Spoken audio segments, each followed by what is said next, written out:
যদি একদিন বাঁচি সিংহের মতো বাঁচবো, তাও ধর্মকে আমি দলের কাছে বিক্রি করব না। মন থেকে দোয়া চলে আসলো। ওর ওখানে আমি কমেন্ট করেছি যে তোমাকে আল্লাহ ওমরের মতো কবুল করুক। হামজা বীর বীর বীর সাহাবী, যাকে উহুদের যুদ্ধে শহীদ করা হয়েছে। আবু জেহেল রাসূলকে চর মেরেছিল একটা। হামজা রাদিয়াল্লাহু আনহু যখন শুনেছেন আবু জেহেল রাসূলকে মেরেছে, সরাসরি আবু জেহেলের বাসায় ওকে গলার ধরে বের করে প্রচন্ড জোরে ঘুষি একটা মারা হলো। বলা হলো যে আমার ভাতিজা যে দিনের উপর আছে, আমিও সেই দিনের উপর আছি।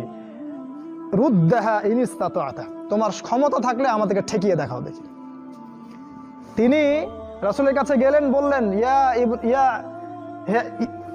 ইয়া ইবনা আখি, হে আমার ভাতিজা, কুনতু আনসুরুকা বিল হামিয়া, আমি তোমাকে সাহায্য করতাম আত্মীয়তার সম্পর্কের কারণে।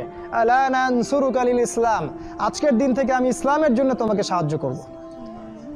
আশহাদু আল্লা ইলাহা ইল্লাল্লাহ ওয়া আন্নাকা রাসূলুল্লাহ, আমি সাক্ষ্য দিলাম যে আল্লাহ ছাড়া কোনো ইলাহ নাই, তুমি আল্লাহর রাসূল। এই যে ইসলামের শক্তি বাড়তে থাকলো তখন, তো তুমি হামজার মতো হতে পারো না? হামজা রাদিয়াল্লাহু আনহু উহুদের যুদ্ধে যখন করছিলেন, তার সামনে কোনো কাফের মুশরিক টিকতে পারে নাই। আমি তোমাকে বলিনি যে অস্ত্র নিয়ে এখন বের হয়ে যাও, কথা অন্যদিকে নিয়ে যাবা না, কথাটা অন্যদিকে ঘুরাবা না।